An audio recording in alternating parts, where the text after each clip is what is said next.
Hey everybody, welcome to Big Dumb Monsters. I'm Nick. And I'm Chris. And we're celebrating this week. We have 100 episodes.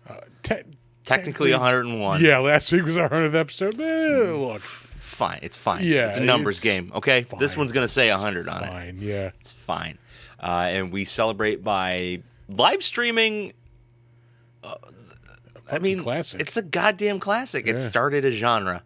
Night of the Living Dead. We watch along with our Twitch stream, and chaos ensues. It's as per usual with our shows. It's fine. It's fine. It's fine. But we have a really good time tonight, and we hope you have a really good time listening to this episode. So fire up the movie so you can get the references. It occurs to me we didn't give you a timestamp. Yeah. But, hey, just watch it on Twitch. Yeah, it's on Twitch. It's on on Twitch. Twitch. It's on Twitch. It's fine. It's fine. It's fine. It's fine. Big Dumb Monsters talking about Night of the Living Dead. Enjoy the show.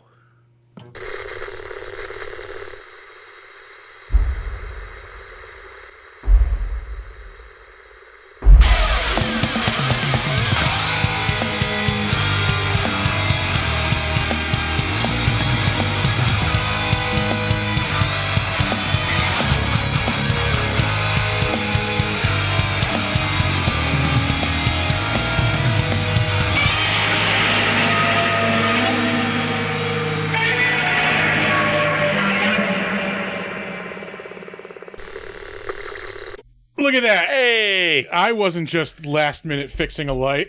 No, not at all. No, not at all. What's up, everybody?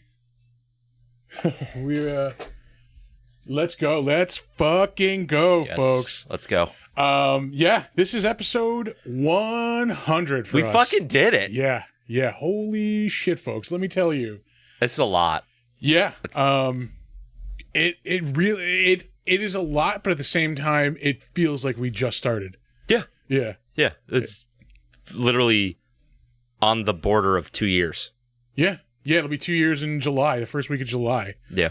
And we just talked about this like a couple weeks ago, how like this show started as the two of us sitting in our like respective work areas, like in our homes on early Saturday mornings. Yeah, of all times. What the fuck were we thinking? That was like the worst idea. I think it was just to get it done, and then Yeah.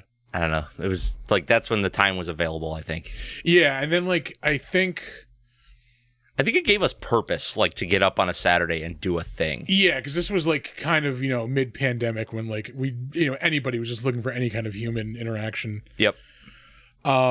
So that's how it started, and I think we did maybe 15 or 16 episodes that way. I think. Yeah, thereabouts. Maybe a little bit more or a little bit less. Yeah. Because I want to say Humanoids from the Deep was our first in studio. I think it was. Yeah. Podcast. The original iteration of our studio. Yeah. Which was way less cool than this version. Yeah. It was way more cramped. There was way more shit in here. No cameras, just a tiny table and a little bit of a sitting area. Yeah. And these mic stands have come and gone. Yeah. Yeah, we've upgraded, as you see. We've upgraded from having the movie on a little tiny fucking tablet in front of us to having a dedicated screen now. We've got 3 monitors on that wall over there. 3. I will get us to 4. Mark my words. We'll have to grid them. Yes. Yeah. It'll be even more back computer Yeah. We could have them all in one configuration or 4 separate screens. Oh no. Fuck yes. I don't know why I'm opposed to it, but I am, just on principle.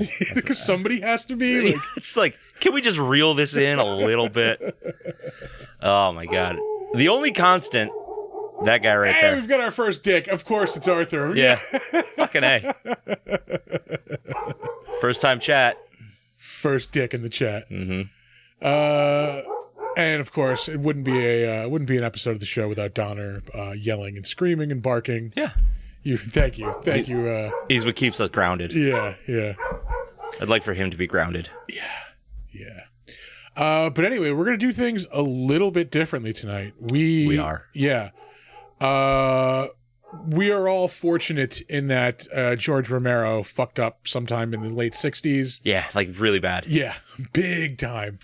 And did not copyright Night of the Living Dead. So it is a public domain film. The version that we're going to watch version that we are watching is the public domain version. I'm going to stress that. So no copyright strikes here, folks. This is not the Criterion version of the film. Yeah, so we're going to stream the movie, live.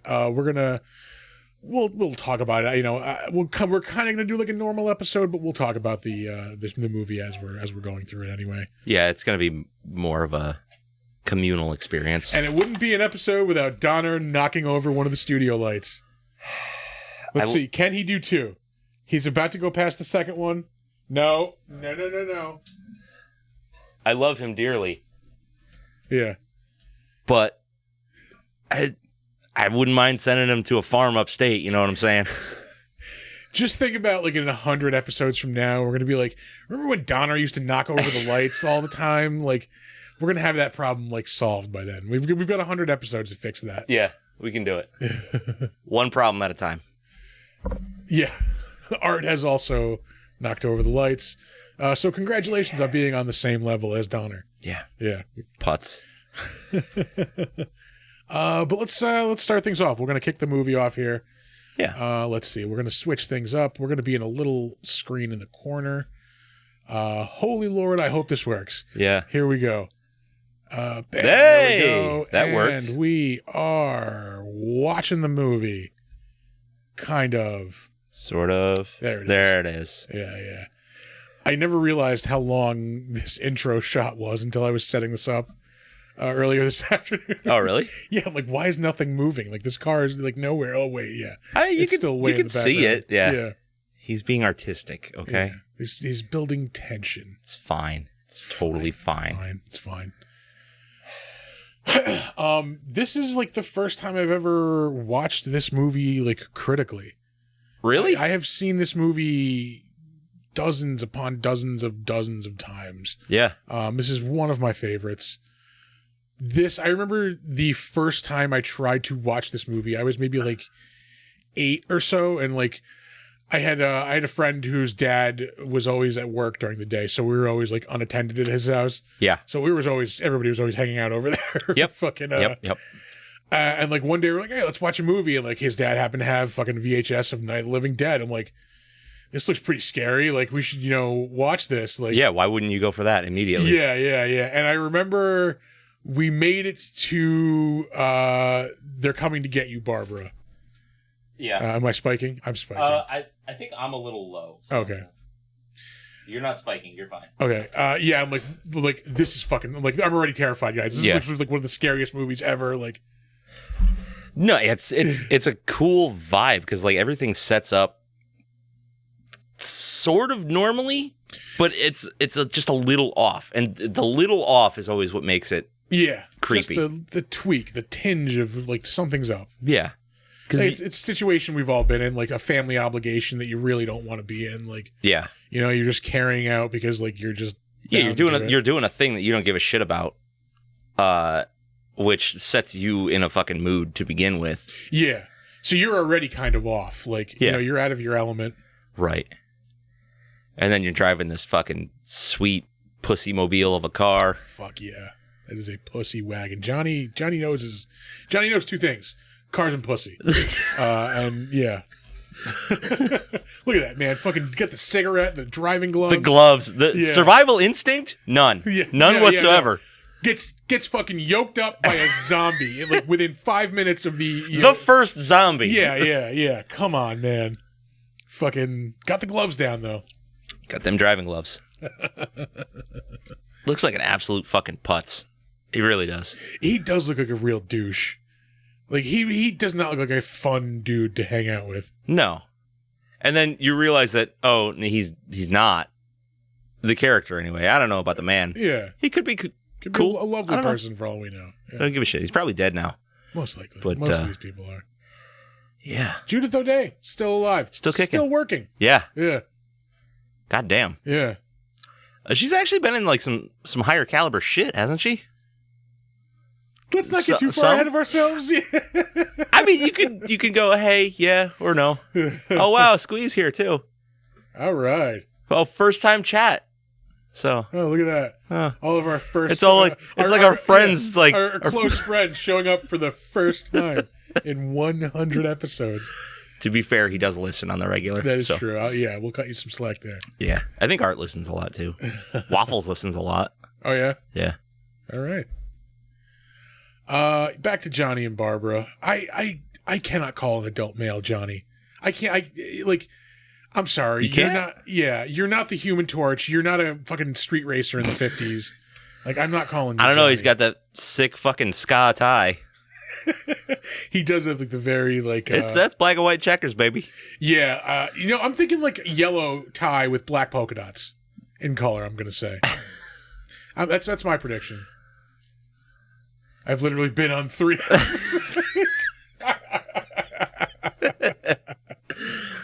Doesn't count. Oh man. Yeah. This movie is a lot of tension. Like, it's mostly tension. Yeah. The zombies are just kind of happening. The story's really like everybody butting heads, kind of. Yeah, it's almost like this Gunner's Daughter is fucking delicious. By the way, it's amazing. Yeah, man. I'm just so glad we found that beer. Yeah. We were drinking Gunner's Daughter Milk Stout for the first beer of the evening, anyway. Yeah, and we're gonna move right on to the club. Oh yeah. Oh, sorry, we have to allow some messages to come through. we gotta figure out how to go just like completely uncensored with that. Well, careful what you wish for. Yeah, maybe not. Maybe not. Yeah, it's almost like it's like 12 Angry Men with zombies. You're right. Holy shit, I never thought of it that way. That right? Is pretty like, yeah. Yeah, it's everybody just trying to convince each other that they're right. Yeah. And like I at different points of my life have been like, well, fucking this one's right, Ben's that one's right. Like, yeah. No, fucking Cooper's right. And like, right. Neither of them are right. Now that like as I was watching it today, as I'm thinking about it. No, nobody is right because everybody is trying to be right. Yeah. Nobody is willing to cede to the other side and compromise. Almost like this is our political hellscape that we've got going on. Yeah. Yeah. Sort of like that. Yeah. It's like he predicted the future. Mm. It's almost like if everybody worked together, we could get through some stuff and survive. Yeah. But we're not going to do that because we have to be right. Hole up in the basement and not leave ourselves out. Yeah. Just get eaten by our children. Exactly, yeah. I love how just like this starts off. Like it's just one dude. Like you wouldn't. It isn't something you would even notice. It's just a dude wandering. He looks kind of off. Like he looks like a crazy hobo. Yeah. You wouldn't think anything of it, and then all of a sudden, like you're grappling for your life, and fucking you find out how big of a pussy your brother really is. Like,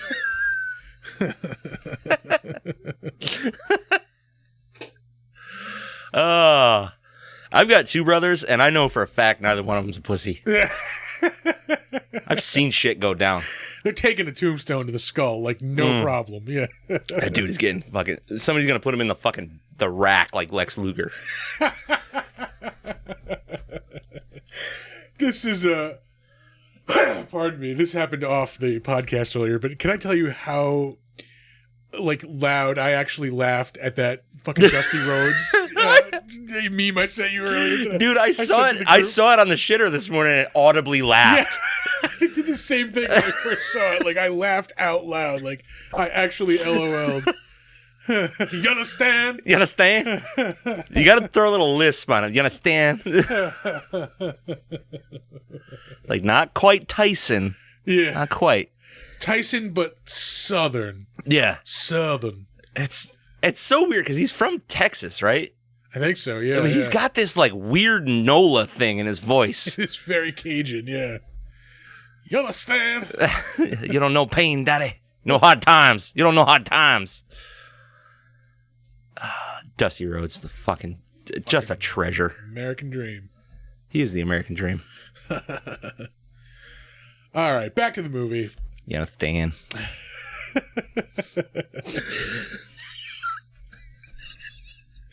It's so stupid. Oh. This is a delicious goddamn beer. Yeah. It really is. I want to find that Dusty Rhodes meme and just put it on our socials. All right, yeah. I want to do that. It's in the group chat. Yeah. Let's see. What else is there to say about this? We're already way off track. We're 100 episodes in. It's not changing, folks. Nothing is. It's not different. This is the show. You're getting. You're getting Big Dumb Monsters. Yeah, you're just getting it the really unhinged version. And like, how do you fuck up a car? How do you total a car when it's not even running? Like, are you that shitty of a driver? Apparently, well, woman driver. This is before. I'll give her a little credit. This is before power steering. So like, you had to turn for like a week probably to like get it to move an inch. Oh, those old boats. Yeah. Hey, see, Art knows because she's a woman. Know the concept of door handles and smashing windows. Yeah, modern zombies just get mad and run at things until they break. Yeah, pretty much. Because she's a woman.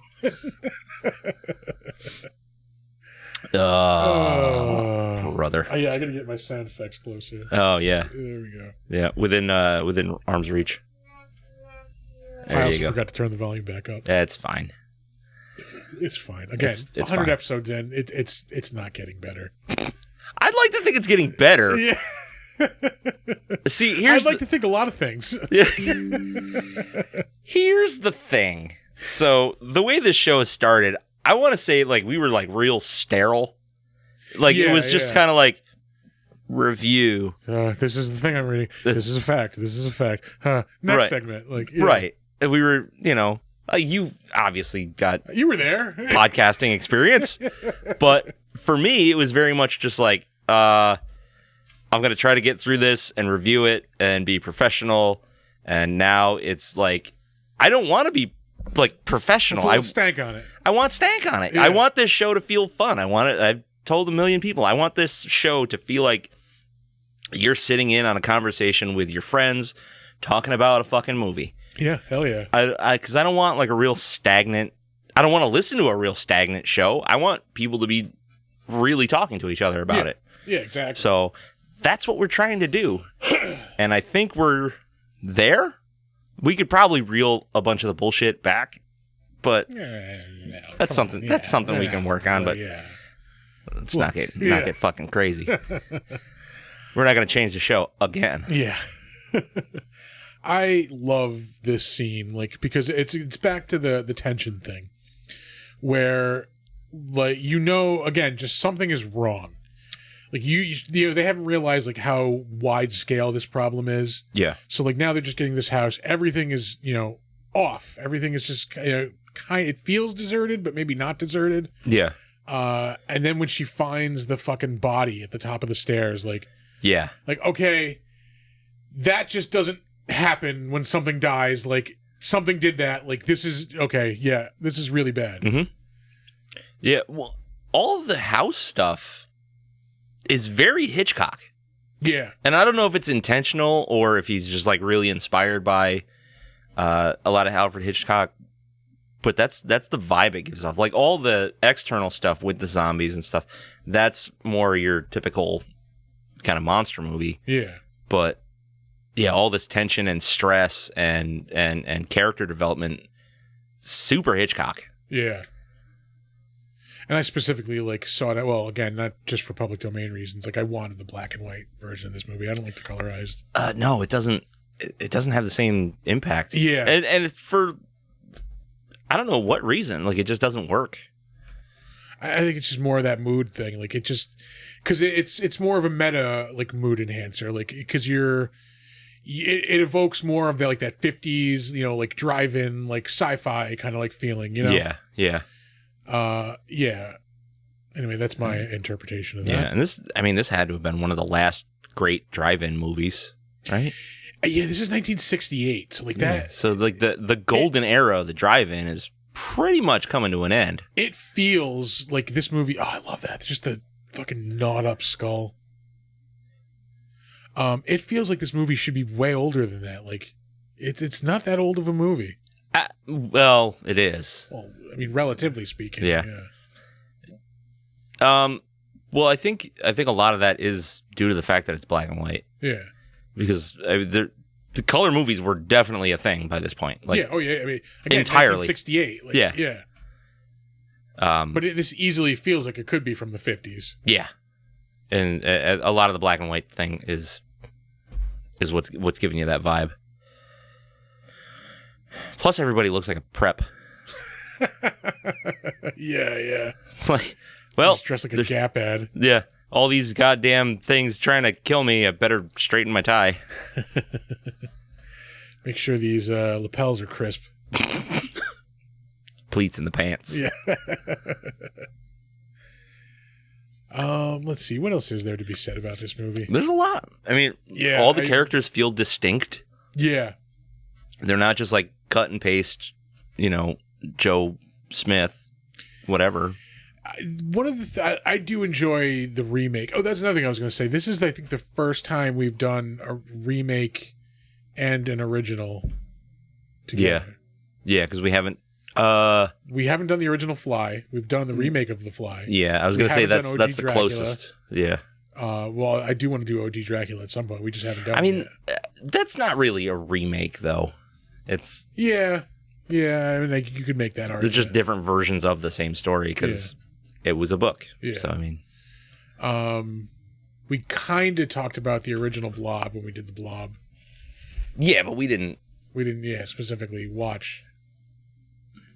No, this is the first one that we've done, the remake and the original. And if we're wrong, correct us in the comments, folks. Yeah. Funny enough, we did the remake first. Yeah. God damn, that's when we had Ken on, wasn't it? It was Ken Reed. Ken Reed was on for that one. Yep. God, that was like episode 20 something. That was soon after we were in here. Yeah, it was. Yeah. Damn. Memories. That's cool. We got to get Ken back on the show. Yeah, he's always awesome. That man is a fountain of knowledge. I was talking to him after Saratoga, telling him about the panel with William Forsythe and then Bierko. Oh, yeah? Yeah. Yeah, I imagine he would have got a kick out of that. Yeah, he's one of the few people like I can actually like talk to about that stuff, and like they know what the fuck I'm talking about. Like, yeah. Why don't you just... Maybe we will. You love Ken so much. Why don't you marry him? If we weren't both married already, maybe. Hey, look. Anything.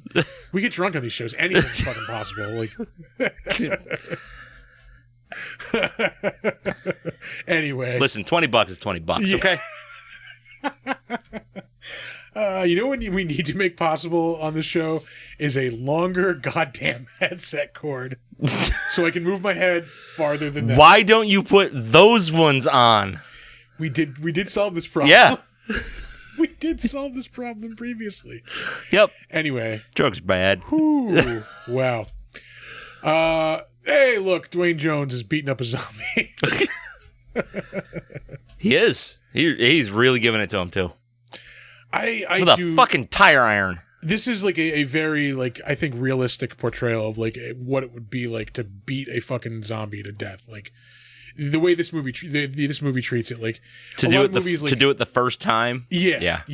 Like a lot of like movies just think you just pop him in the head like once. No, like it's gonna take some effort. Like you're just one dude. You can't take out like 5 to 10 zombies with a baseball bat. Like right.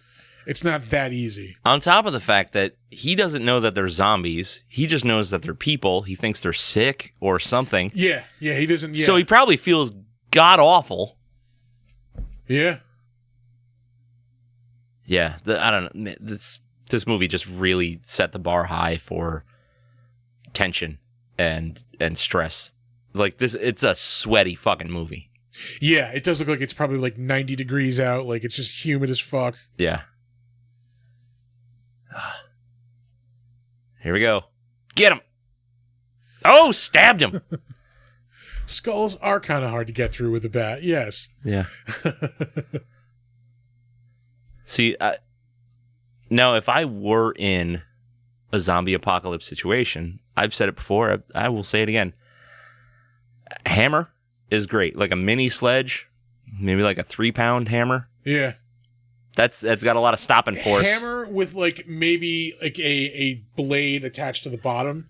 So if you do need to like cut something on the fly, you can. Maybe, but like I don't think you're gonna need to cut much of anything, and your weight is gonna be all in the back, so it's not really gonna be effective. That is true. That's true. But it's more of a utilitarian. It's the knife is. But more always keep a knife on you. Yeah, that is true. Because we learned anything from Dawn of the Dead. Yeah. Always keep a knife on you. Yeah, that's true. Fucking yeah. Oh look, boom. I didn't get bit by a zombie. Like, yeah. Fucking crazy. Personally, I'm going to need to learn, like, blacksmithing. And I'm making me some, like, Wolverine claws. You can just buy them. That is true. Any mall in America. Yeah. Yeah, you're, like, you know, those, like, weird gift stores where you can buy, like, sais and like, kimonos. Yep. I follow a subreddit called Mall Ninja Shit. Yeah. And it's amazing. It's one of the best. last stores at Latham Circle Mall was like, the Mall Ninja store. It certainly was. You can get like a plug-in like wall painting of a glowing bonsai tree like next to a waterfall. I need a tapestry and ninja stars. I need a bow staff and a cane with a hidden sword in it. Where can I get all these at once? Oh, and a beaded curtain. Yeah. And incense. Fuck, incense. We need incense too. Gotta have it. Got to. Fucking replica blade sword. Mall Ninja. Oh, that's amazing. Yeah. And accurate. It hurts how accurate that statement is. Holy Christ. Oh, you know what? You know what else was one of the last things to go in Latham Circle Mall? Mildred Ellie. The business school. Wow. Yeah. There's something really like appropriate about that. Like, like this business school. It's probably like a necromancy business school. Like they're literally sucking the life out of the businesses in the mall to like. I bet it did. Yeah. Put into these like business people that they're training. Yeah. There's a fucking movie in there which we just trademarked. Yeah. Unlike George Romero in this movie. Yeah. Copyright. Yeah, Big Dumb Monsters. Copyright. Necromantic Business School. Yeah. Fuck off. It's ours. And we're taking that band name too. Yeah. Ooh. Ooh. Yeah. We're all about monetizing this show, folks. After 100 episodes, we need some coin in our pockets. Yes, we do. Yeah. How much money have you made on this show? Made? Negative dollars. Yeah. We have made negative dollars. Phantom bucks. But I've gotten a lot of experience, as they say. Yeah. Yep. Worked for a lot of experience. Yeah. Anyway. We've had some experiences. Yeah. Yeah. I keep trying to like get back to the show structure, but I'm also like sucked into the movie. Yeah, I want to just keep watching it. Yeah. Yeah, we realize there's no sound either, but fucking deal with it. You're listening to us, not the movie. I like that they introduce like one character at a time. It's you get to know a person, you start knowing them, and then here's more. And then you know this person, and then here's a little more. Yeah, I mean, once you get around to like the whole family downstairs or whatever, but you meet Tom and Judy. You meet Tom first. Cooper. Yeah. What? And again, I didn't realize this until like I think we we talked about this when we watched the remake, how probably like them nailing all this shit up is probably what attracted all these zombies. Yeah. There's no way, because like throughout the course of these movies, they're attracted to sound. They're attracted to sound. Well, let me, bust out my construction tools. Nailing shit up. Yeah. It's probably, they're like sandworms. They're attracted to like the rhythmic, yeah. pounding. Yeah. Yep. That's exactly what it is. Oh yeah. Spoilers. There's a family downstairs. So spoiler on a, I don't know, 60-year-old fucking movie. 55-year-old movie. Yeah. So, that's your fault, if anything. Not mine. If I know a person that has not seen this movie, I'm ashamed of them. So this is like this you need to watch, especially if you're a horror fan. This is like a base like pillar movie that you need to watch. Like it started a genre of fucking movie. Yeah. There's like this, like you need to watch like Halloween, Frankenstein probably is in there, I'm going to say. I mean, get into all your universal, your mainstay universals. Yeah. But if you want to get to the meat and potatoes of like where we are now for horror. Yeah. Yeah, there's a shit ton of like classics. This is definitely up there. All your classic slashers. Nightmare on Elm Street. Like. Yeah. See, shit. Sleepaway Camp. I would not recommend Friday the 13th 1 though. If you're looking for the classic experience, then no. You need to go like probably 3 and up. Yeah. 3 is probably where I would, if you want like 3 is where they got the formula down. Yeah. The Jason Voorhees of it all. That's where you need to start. Yeah. 1 and 2 were great. Yeah. But I don't know. 1 was always kind of boring to me. Yeah. Yeah. I guess. Yeah. I can see it, but I don't know. It was more like a suspense thriller kind of thing. Yeah. So not necessarily like a slasher flim. It's a flim. Yeah. A fine flim. Watching an Italian exploitation film. By the way, we have to say happy birthday to a fucking legend, my father, and Vincent Price. Oh. Happy birthday. Salute, motherfuckers.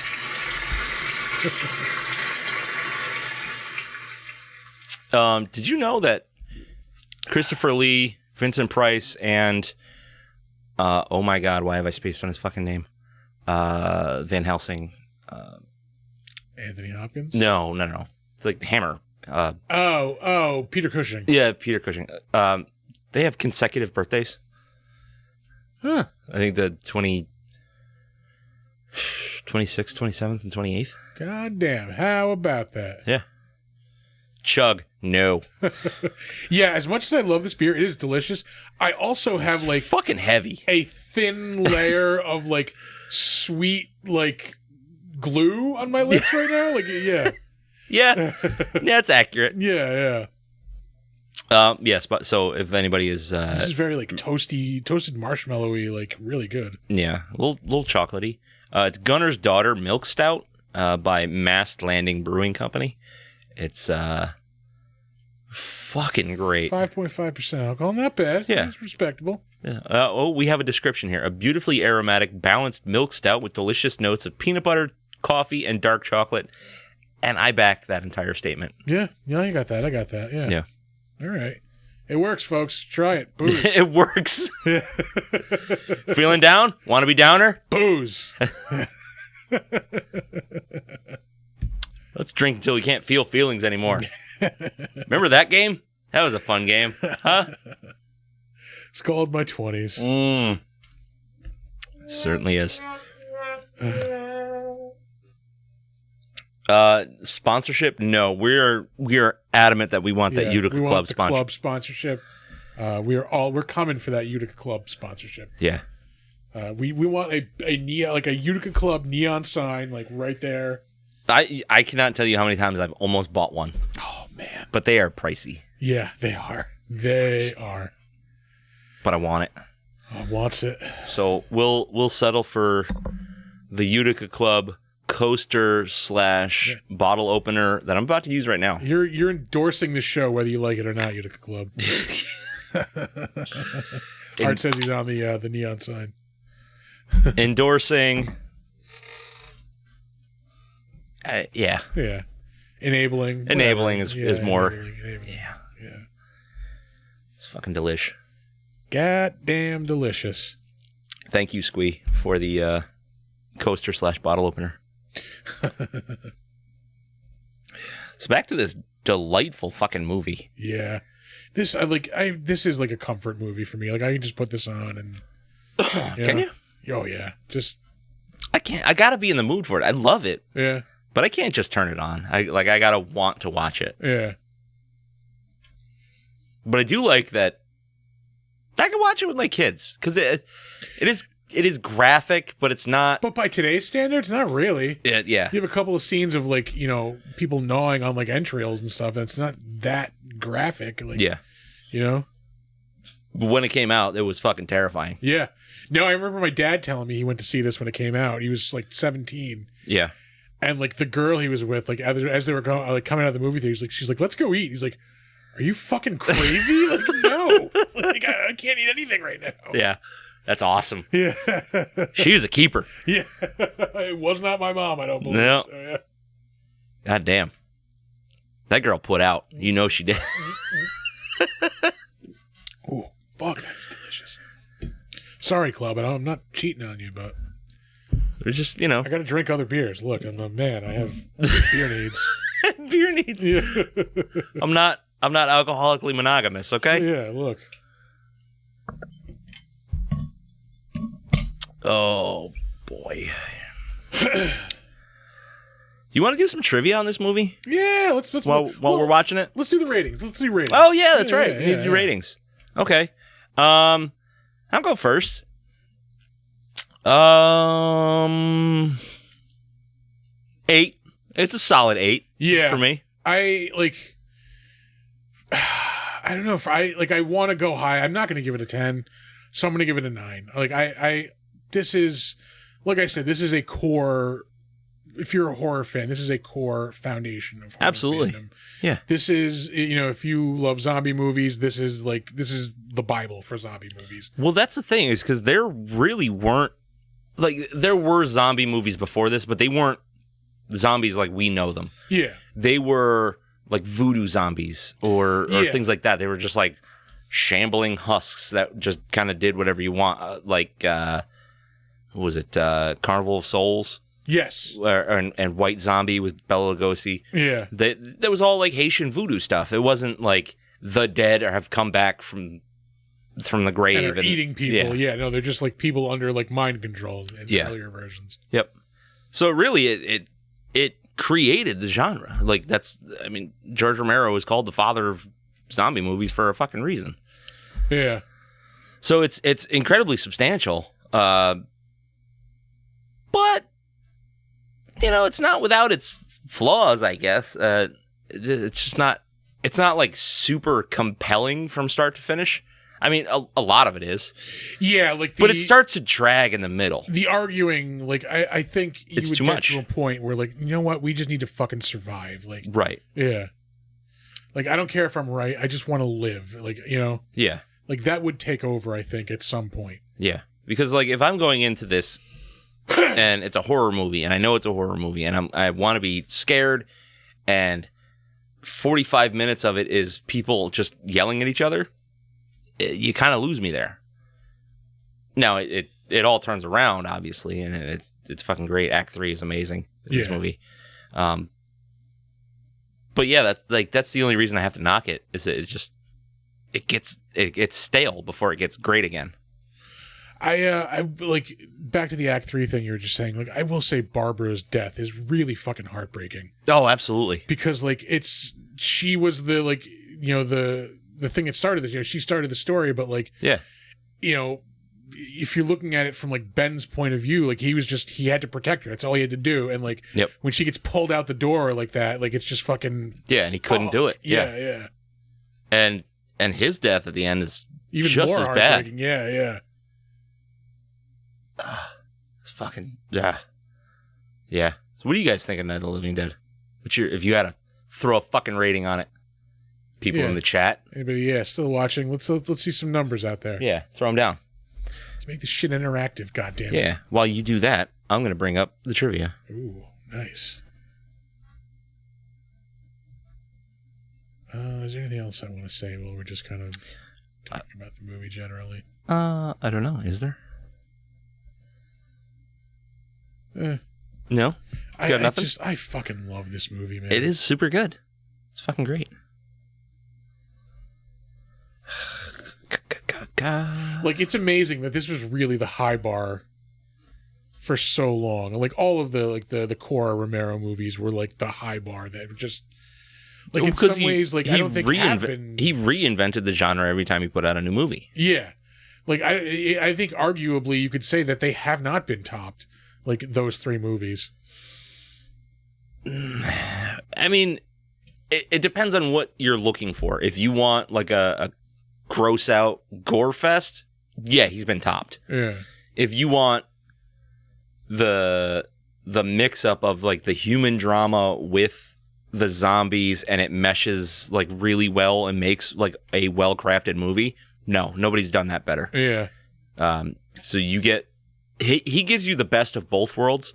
So he's not the best when it comes to gore, but mixing the gore with the realistic how people are going to act in these situations kind of stuff. Yeah. Yeah, he's absolutely like unbeaten. Looking at Art's score, 9 for what it started, 6.5 for what it actually, or for actual quality. Yeah, I can get on that. I mean, it is an indie movie, like from the 60s. Yeah. It has, it has its flaws. Like, it's not perfect. Yeah. I mean, if you want to just rate like how influential this movie is, it's like a 12 out of 10. Yeah, it's like off the fucking charts. Man, that's a lot of really, really shitty carpentry right there. And again, a lot of. I love the ironing board. Yeah. It's like behind the boards. We don't want the zombies to hurt their handsies as they're pounding on the. You want to get boo-boos. There was a scene that I never noticed until I was watching it today, as many times as I've seen this movie. Mm-hmm. I think it's a little bit later on when like they're like zombies. I think it's before Tom and Judy try to go out to the gas pump. Like the zombies are trying to get in the window, and like I think Cooper's like trying to nail up boards, and Tom is like pounding on this zombie hand. Yeah, that's coming through the board, and it's just like he's hitting it, and it's just falling apart. Yeah, like chunks of flesh are just coming off. Yep, like fingers are just coming off it, and like it's still just coming through. It's so nasty. Like I never noticed that before. Yeah, that you want to know what that was? That was a clay hand filled with chocolate syrup. Huh. All right. Yeah, all the blood in this movie is chocolate syrup. Yeah. Bosco chocolate syrup.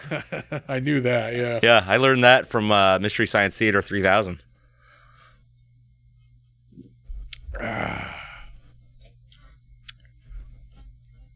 Because every time they showed blood, they would just go, "Delicious Bosco chocolate syrup." Okay, ready for trivia? Let's do it. Let's do some trivia. All right, folks. Before we get to the trivia segment of the podcast, we want to take a second to tell you about our friends over at Newsly. Newsly is an all-in-one super app for iOS and Android. It picks up the most trending articles on the web and topics that you choose at any given moment and reads them to you in a natural human voice. That's right. For the first time ever, the entire web becomes listenable all in one place. You can browse articles from topics that you choose and start playing, stop scrolling, and start listening to the web. You can follow any topic as specific as you like, from sports, tech, business, science, Bitcoin, or even the Cardassians from Star Trek.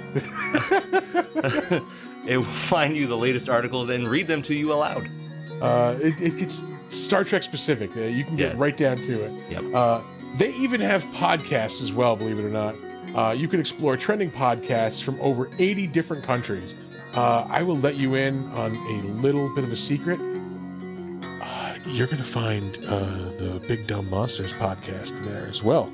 I actually have been using this. I've been using Newsly to actually listen to the podcast lately. Have you really? Yes, I have. Believe it or not, I have. They even have digital radio at Newsly.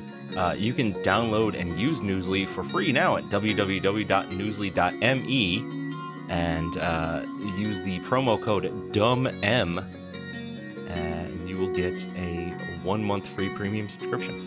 So check them out. Head over to newsly.me and tell them, you know what? Tell them the Big Dumb Monster sent you. Yeah, do the thing. And now, back to the trivia.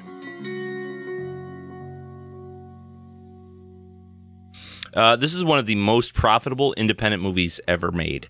It was made for $114,000, and it grossed approximately $30 million. Damn. That's over 263 times its budget. Terrifier 2 might have topped it now in terms of a ratio of money spent to money earned. Yeah, that was a cash-making machine. Yeah, which is fucking crazy to think about. Yeah. Yeah, to think that movie was like $250,000 or something like that to make, like something like that. Wasn't a whole lot of money, and Yeah. it's just It raked it in. When the zombies are eating the bodies in the burnt-out truck, they're actually eating roast ham covered in chocolate sauce. And the filmmakers joked that it was so nausea-inducing that it almost was a waste of time putting makeup on the zombies, as they ended up looking pale and sick anyway. That is pretty fucking nasty. Ugh. Like, oh, just gonna eat this and Ham throw and up. chocolate, salty ham and chocolate. Ugh. No, thank you. George A. Romero chose Evans City Cemetery for the first scene due to its isolated location. The crew didn't want to be interrupted by onlookers or police inquiring about their presence because they were most likely filming without a license. Yeah. And the cemetery on top of a hill in a heavy wooded area allowed them the privacy they needed. Ironically, it has become a popular tourist attraction and fan destination in the decades since its release. I wouldn't mind going. Yeah, no, definitely. It'd be cool. Like, grab a Randy sandwich on the way. Fucking just hit up Pittsburgh and check out all the fucking zombie sites because they're places you can go. Like, they are tourist destinations. Yeah. Fucking hit that mall. Pittsburgh is a fucking nice city too. I've never been. Yeah, I've only been once. I've been to Philly. I've never been to Pittsburgh. Yeah. What else we got here? The main house did not have a true basement, but it had a dirt potter's cellar, and thus had no long staircase leading down to it. As a result, the basement scenes were filmed in the editing studio's cellar in downtown Pittsburgh, which is really, really well done because you cannot tell. Yeah.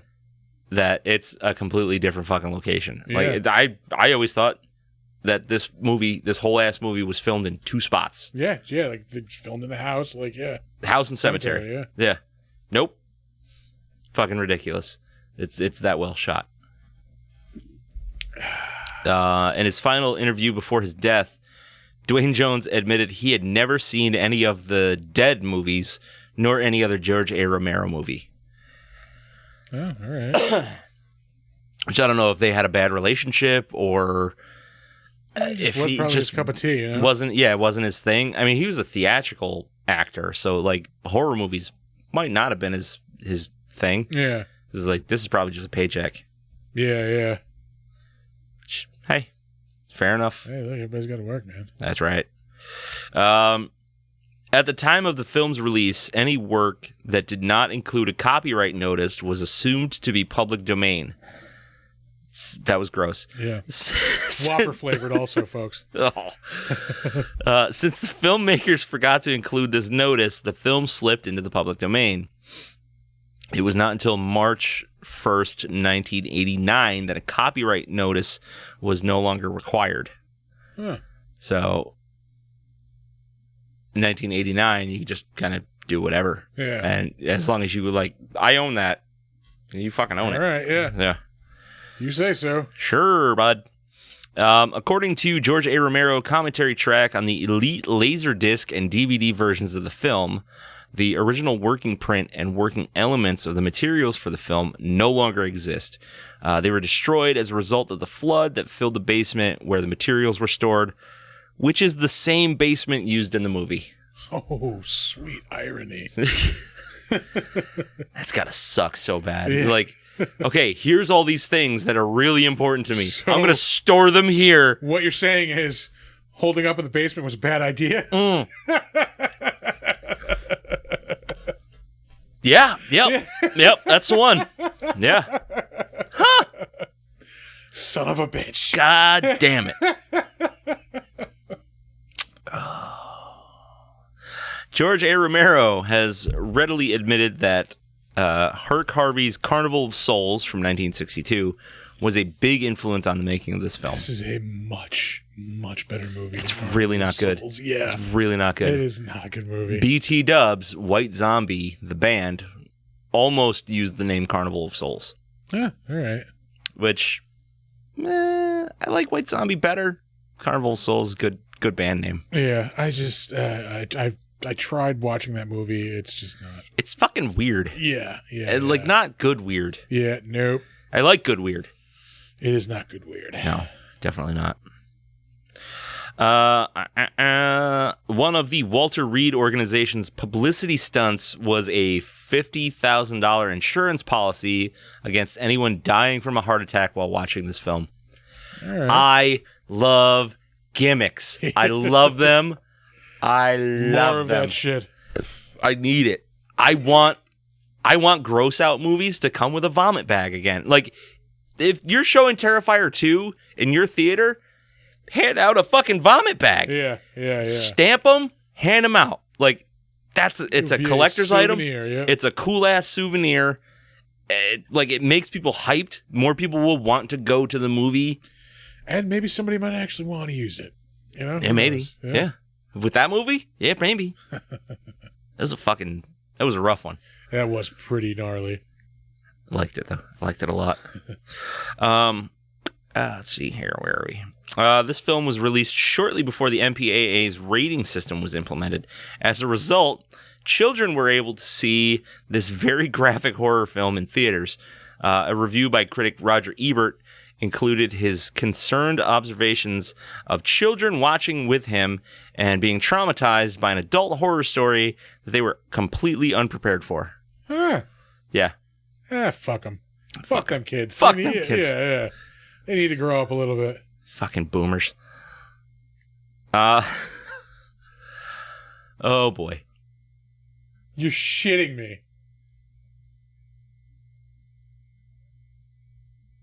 Arthur, you're a real piece of shit. You know that? Just a grade A asshole. Yeah. He bought us a Utica Club sign. Kisses. God damn it. Now I'm fucking excited about that. Yeah. Yes. The music used in this film, ironically here, was in the public domain from Capitol / EMI Records High Q stock music library. It was originally used in Teenagers from Outer Space from 1959 and cost the filmmakers $1,500. It is pretty fucking good music, I will say, for the movie. It's not bad. Yeah. It's not bad. Especially for just stock shit. Oh, not you custom. Oh, whatever. It's a start. Oh. It's a start. Well. Yeah. Hey. We're less thanking you then. No, thank you. We're still thankful, but less. That's so, yeah. We're thankful. A little bit of disdain in there. Yeah. What kind of stain? Disdain. Gross. George A. Romero originally wanted to cast Betty Aberlin of Mr. Rogers' Neighborhood. Lady Aberlin, yeah. Yeah, as that's Barbara. That's the hand. Yeah. That's what I was talking about. Yeah, he fucking ravaged it. Like, he's just confused as fuck. Like, I love that. Yeah. Well, because it's chaos. Like, everything is going fucking crazy. Like, the world is upside down.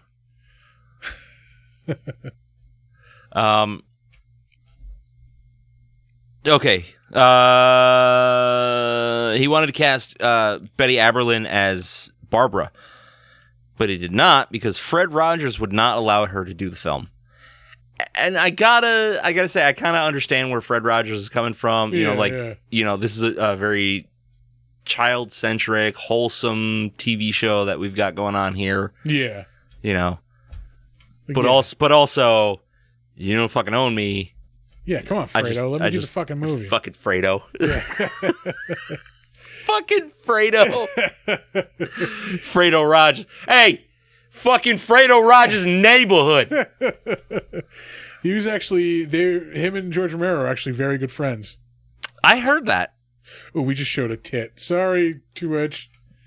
Yeah, it'll be fine. Yeah. Hey, there's Barbara right there. I think that was the girl that played Barbara. That's one of the women in the house. Yeah. The one eating the bug. Okay. Like she did a lot of the makeup work too. Okay. I can't remember exactly which one it was. Although silly putty and other basic special effects techniques were used, most of the body parts of the zombies most of the body parts the zombies are eating are real internal organs and bones from other animals. And a lot of the actors playing the flesh eaters were friends in advertising and clients who John Russo and George Romero were in contact with. Sorry, Art sent us a picture of the sun. So it's like, hey, because one of the investors of this movie was a butcher, and that's where I think they got a lot of that shit from. Yeah. They're just like, hey, can we have your garbage and then you guys put that in your mouth? Here, eat this. What is it? Don't worry about it. It's fine. It's fine. It's meat. It's edible. Yeah. It was alive 2 weeks ago. Oh, man. And this is going to be our last IMDb trivia fact for the show. During production, the film's title was still being chosen, which, I mean, they had a lot of crazy titles that they were going through. Like, I think it was Night of the Flesh Eaters. There was some fucking crazy title they were working on. But the working title was simply Monster Flick. Monster Flick? Yeah. All right. Which I adore. I dig it. I'm here for it. Oh, let's go check out that Monster Flick. Fredo Rogers. Fredo Rogers. Just check out the Monster Flick. Rogers. I mean, we could do the better known as, Nah. I mean, really not much point. I'll be honest with you. These guys were kind of in this. And then maybe another George Romero movie here or there. And that's really about it. But I mean, we'll give everybody their shout outs, of course. Now, can I do this without fucking up the... No, I don't think you can. Yeah. I don't think you can. You're probably going to see IMDb. Oh, you know what? I think I put... Hold on. I think I might have put... I think I might have put it... No, I didn't put it on the same tab as the movie. Hold on. Huh? I'm going to find... there we go. Yep. Hold on. Let me get him off the screen. You fucked it. Oh, no. It's still up. It's still up. Once you let it go. There it is. Okay. We're good. We got this. Shh. It's fine. We have talked about George Romero before. We talked about Land of the Dead. We've talked about Dawn of the Dead. We all know George Romero. We love George Romero. Yep. Fucking man is a goddamn legend. Yeah. We will move right along. Dwayne Jones, of course, plays Ben in this movie. Mm-hmm. Surprisingly, this is probably his biggest role. He, doesn't have many roles, 8 altogether, which again, for, the ground that he broke and the popularity of this movie, I thought he would have done more. Well, I mean, he died in 88. Was it 88? Hold on, let's see. It was 1988, yeah. Yeah. Yeah, 51 years old at the time. Yeah. That's not old enough. Yeah, no. The last movie, Fright House, came out in 1989. Yeah. But that's the thing. I think he was more of a theatrical actor. So yeah, the movie. I mean, it was 5 years before he did another movie, Ganja and Hess, in 1973. yeah, And then it was almost 10 years before he did another movie, Losing Ground. 1982. That sounds vaguely familiar, but I don't. Yeah. I don't know. I don't know what the fuck it is. No, that does not look familiar. Piece of fuck out of me. Moving on. Judith O'Dea, of course, plays Barbara in this movie. Mm-hmm. This also probably her biggest role. I mean, she is in stuff. She has 3 things upcoming. Ed Gein DDS. Yeah. I need to fucking see that. Vampire zombies from space. Oh my god. Wait, that's Plan 9. Yeah, that is correct. She's in a lot of like low budget horror movies, it looks like. Yeah. And even still, like, for her, same situation, like, groundbreaking role, easily recognizable, really popular movie. She's got 15 roles under her, belt, under her credits. It's got to be just like a fucking hobby or something. Yeah. Just like, Carl Hardman, he played Cooper in this movie. Carl Hardman. Oh. 4 roles altogether. And like a lot of them show up in this laugh track Night of the Living Dead thing. I don't know if that's somebody doing like a knockoff like Mystery Science Theater. Oh, maybe, yeah. Yeah. A lot of people in this movie also show up in this Santa Claus movie in 1996. Are they trying to kidnap the Santa Claus? Yeah. Marilyn Eastman played Mrs. Cooper. Helen Cooper, I believe is her name. Yeah. She actually had a couple of them, but also 4 roles. She was in Santa Claus. She was in, before this, Perry Mason. Then she was in Night of the Living Dead in 1968. And then in 1995, she was in the Sinbad movie, House Guest. Nothing but like up and up and up. Yeah. And then Santa Claus. It just capped it off with Santa Claus, that's all. Kira Shawn, who played the Cooper daughter, Karen Cooper. Mm-hmm. Also 4 roles. Jesus Christ. Yeah. She I think is kind of known for being like a writer. I think she did like a horror column. Oh, really? Yeah. Where is it? Art creating.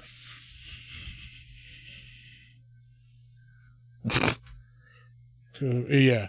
Titled Ghoulish Guidance and Advice Column for Zombies and Other People. Okay. Yeah. Anyway. Oh, she also makes handmade jewelry, according to IMDb. Of course. Anyway, S. William Hinsman. He was that first zombie dude.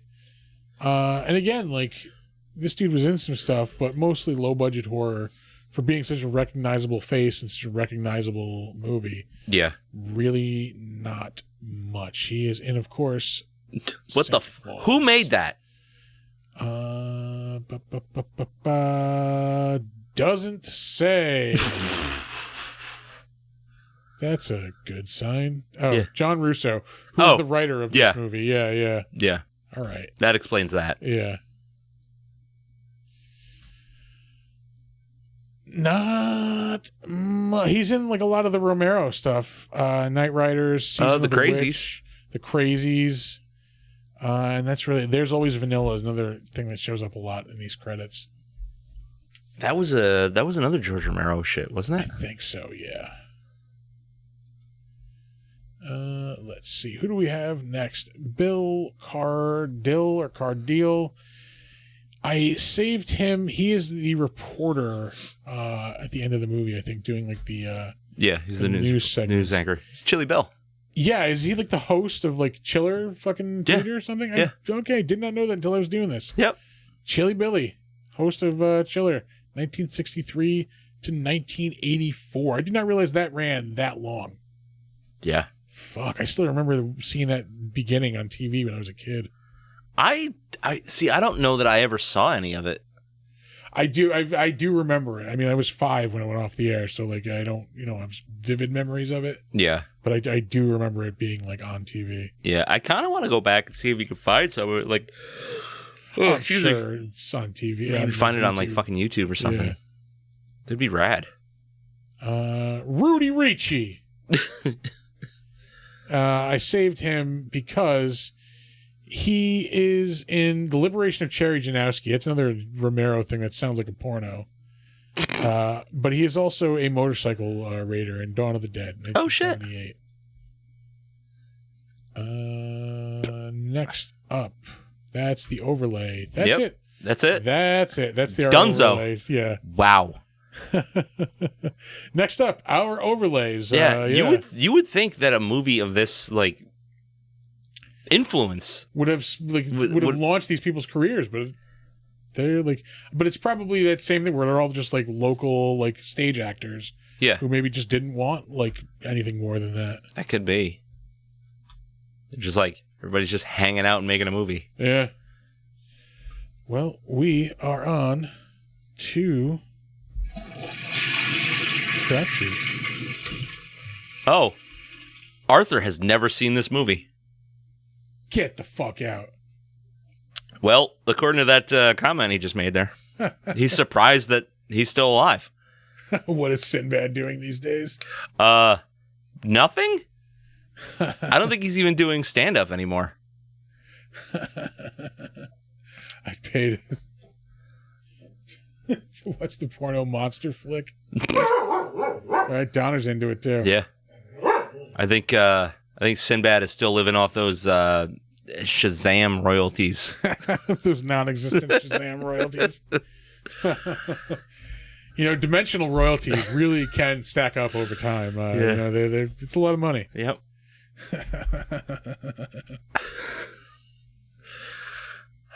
Really living off those first kid royalties. Utica Club. Yeah. Look, different world pays out them royalties, man. God damn it. I used to watch a lot of Sinbad stand-up. Oh, fuck yeah. It was always on Comedy Central. A lot. You had a couple HBO specials. It was on Comedy Central a lot. Yeah. And the dude was legitimately fucking funny. He catches a lot of shit because his movies are bad, but he's funny as hell. Funny. Yeah. Oh. There we go. Oh, my God. Yeah, I know we're doing a lot of jaw-jacking, but, like... It's our 100th episode. We earned it. Going back and forth between, like, the news footage and the people, like, watching it, like, you're watching the world end. Like... Yeah. Yeah. The opposite of Bernie Mac. Oh, where his movies are good and his stand-up is terrible? Yeah, that tracks. Yeah, Bernie Mac's stand-up was not great. Not for me, anyway. There's somebody who does the Bernie Mac voice on the Howard Stern show. Oh, really? And, like, they always end whatever he's saying with, kick ass! And then, like, this fucking, like, band, like, hit comes in, like, dun-dun, dun-dun, like, it's fucking hilarious. It makes me laugh every time. Kick ass! I'm not gonna lie, I was a little sad when Bernie Mac died. Yeah, I liked that show. That was good. A good show. Yeah. Oy. I was a little sad when George Romero died. I was very sad when George Romero died. Like, you saw it coming a mile away. Yeah, just to look at him. This frail little old dude. He's been dying since '96. But he finally croaked in 2007, 8-ish. I think it was longer than that. You might be right. Yeah. Because it was around the time he was in like one of those Call of Duty games. And it was probably around that time because I remember playing it in my old apartment. Yeah. If only I had some sort of technology. Yeah, if only there were look up. When did interwoven net of information. A series of tubes, if you will. Yeah. Let's see. When did George Romero die? Wow. 2017. You're fucking kidding me. No, dude. Fuck, I misplaced that memory by like a decade. Yeah, like a lot, yeah. Yeah. Holy Christ. I wish that we had a... I keep saying I'm going to make the button. The cocaine is a hell of a drug button. Somebody, my buddy at work, who was Maddest Hatter, who's talking a lot on here, he suggested a Tom Atkins thrill me button.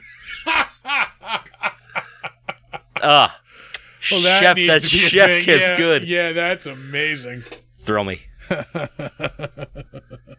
I think the next thing we have to get for the studio is another one of those, so I can have a set over here. Oh, I'm not opposed to that. We can absolutely do that. Yeah.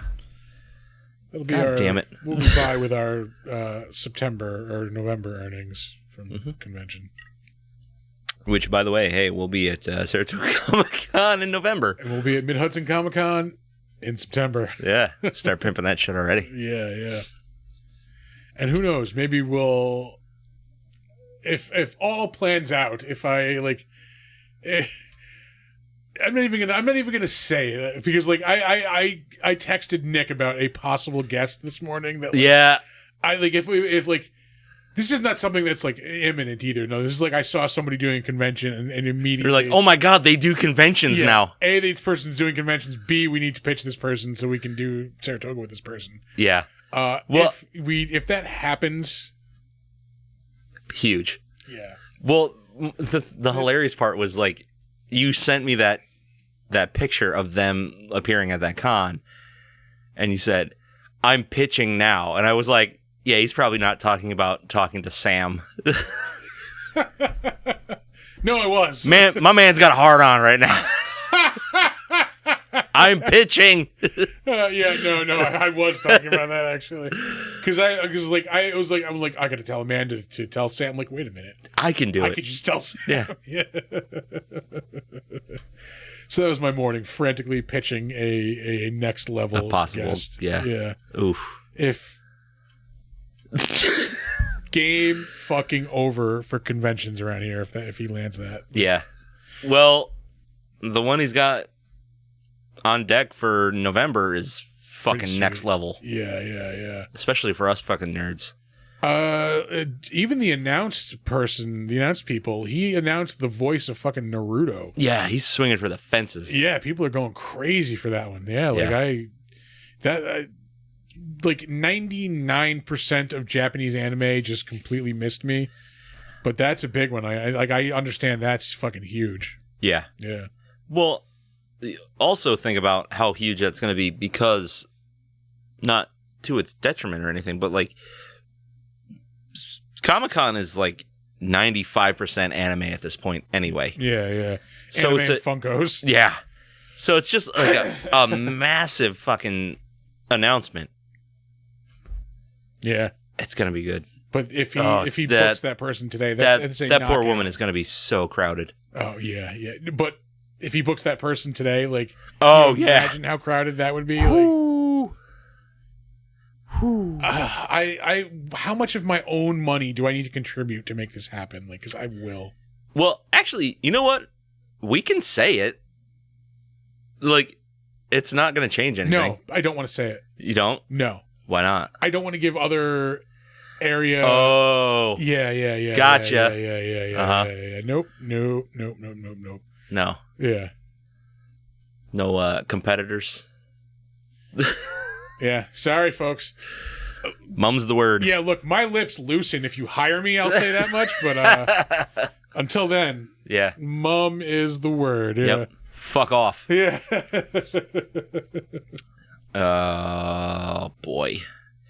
Yeah, so this part of the movie is where everything kind of drifts for me. Yeah. Because it's discussion and inner turmoil and arguing, which is fine. But, like, just like 15 minutes ago, everything was going fucking haywire, and it was awesome.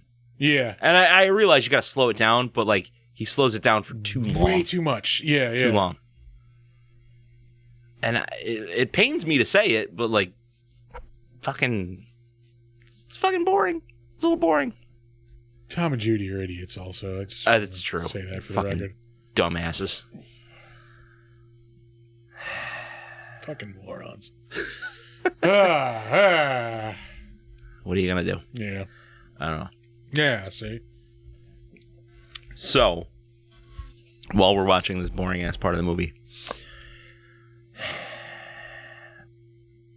you watch anything good this week? I have watched things this week. Things? Yeah, whether or not they are good is up for debate. Well, one thing I will say, like, one thing was a guilty pleasure that, like, I'm not getting the pleasure part out of anymore, I think. Really? I saw the new Fast and Furious. Oh, yeah. I will, like, those are fucking guilty fucking pleasure. Like, just turn your brain off. It's going to get dumb, and it's going to get enjoyably fucking dumb. Yeah. But the thing that really, like, hammers home, like, the quality of those movies, you know, the quality that makes those movies really good is that they, like, for most of those movies did, like, real stunts. Like, there's, you know, car chases, there's cars doing things, like, it's action. It's what it's supposed to be. Right. A lot of the stuff, a lot of the stunts are all CGI now. If we're just CGIing car stunts, then why are we here? You might as well just watch Cars. I can go home and play Grand Theft Auto. Yeah. For not, you know, any additional money than what I've already paid. Yeah. Like, you know. That's a bummer. Yeah. Like, I don't give half a fuck about those movies. Yeah. But I can understand why people go see them because they want to watch cool car shit. Yeah, they're a movie that, like, if you're a fan of, like, 80s action movies, you don't get 80s action movies anymore. That's probably the closest you're going to get to, like, a big, dumb 80s action movie. Right. Where stuff blows up and, like, there's cool one-liners and, like... Is that our next show? What, the Fast and Furious? No, fucking... big dumb 80s movies? Oh, my God. Big dumb 80s action movies? That'll be the Patreon for the Patreon. You have to pay $5 to get into the Patreon, then pay another $5 to get that Patreon. I don't know that we need to do that. I think we do. It's like a double Patreon, double Patreon flavor. We do.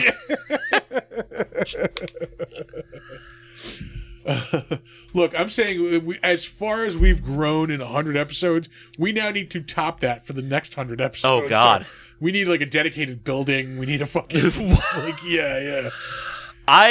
We need offices. I would love like an actual like space somewhere. That would be amazing. Like a not in the cards, but yeah. Oh fuck no. Not until we get enough people that actually are interested enough to just like a neutral like area that we both go to on a Saturday night. Like fucking yeah. That would be awesome. Like it wouldn't like because I would definitely set up an office there too. Like for shit like throughout the week. I'd probably go do like the editing there. Like just get out of the house. Fucking badass. Yeah. Not gonna happen. But like I said, if this becomes our job, then it can happen. Oh, that'd be great. Super rad. Yeah. Hey guys, help us make this our job. We like again, back to the reflecting on 100 episodes. Like compared to where we started and where we are now, fucking maybe light years ahead, man. Yeah. Fucking yeah. Yeah, we were pumped to get like if 10, we get 10 listens in a week, like that was a success. Yeah. And we can do that on the first day of the ratings period easily. If we don't do that on the first day of the ratings period, I get concerned. Right. Yeah. And then something has gone horribly wrong. Yeah. Oh my God. Yeah, no, it is fucking crazy. Like it's I think that's a lot of the reason why like most podcasts don't get past like 4 or 5 episodes. Like Instagram, Twitter, Facebook are just filled with pages and shit made for podcasts that people were excited to do and did for like 3 or 4 episodes and then just let die. Yeah. Because they realized, oh fuck, there's actual like work involved in this. And like, yeah. Well, that's why it's good that we have we have 2 people that are passionate about not only the material, but like doing a good job. Yeah. Like, I want people to listen to it and enjoy it. Like, yeah, I mostly do it for selfish reasons, but if I can share that with other people, it's all the better. Yeah, exactly. And yeah, I will say it is like, that's why I could never do as much with my last show, because it was just me doing all that stuff. Like, yeah, now that there is two of us, like, it's so much easier. Like, you know, if you're doing the video, the audio editing, it's so much easier for me to throw together a video, to set up fucking all this shit where, you know, that goes out and fucking, yeah, you know, like it's so, you know, I never would have been able to do all this shit on my own. Like, yeah, and for the record, I had the fucking idea to set up cameras while we recorded 11 fucking years ago. and like, I remember the people I were recording with at the time, like, no, that's not, nobody's going to watch that. That's a bad idea. I mean, like, Twitch wasn't so much a thing back then. Yeah, but we would have been one of the fucking first people on it. Yeah. Fucking, nope. Not like I know what I'm fucking talking about. I will fucking, granted, I'm an idiot. I'm a fucking moron. But every now and again, like, I will spit something fucking worth, you know, wild out like that. Yeah. Well, that's the thing, is like, that's why you and I work so well together, because like, we're not afraid to go like, what do you think about this? Yeah. What do you think? Even if it's like, if I think it's maybe it's like a stupid idea, but it's got like a little bit of legitimacy to it. Yeah, if I'll ask. Yeah, that little bit of legitimacy, fine. If it's gonna fucking get a foothold somewhere doing something, yeah, it's worth it. Yeah.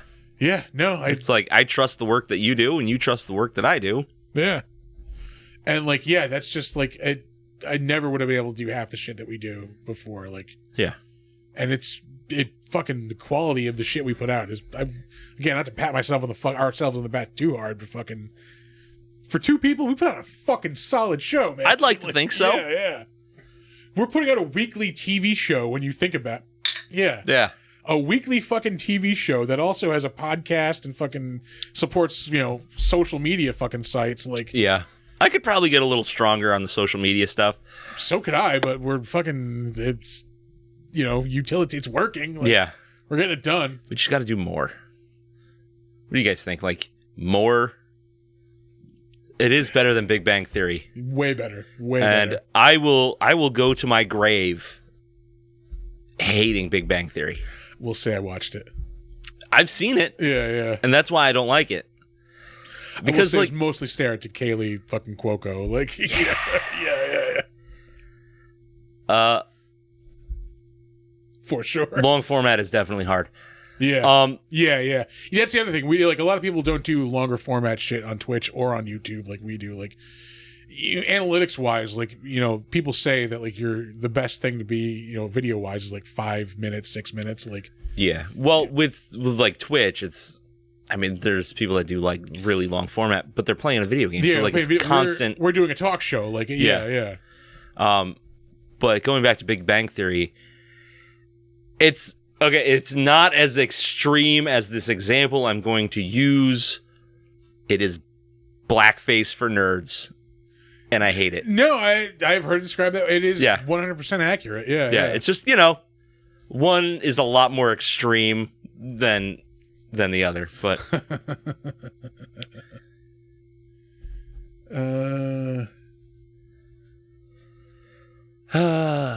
yeah, no, I cannot do anything for 5 or 10. Like, I'm not that brief. Like, especially when it comes to podcasting, like, I can do fucking hour, 2, 3 hours, like, easily. Well, that's the thing. It was like when we started the show, you know, we were trying to make it an hour.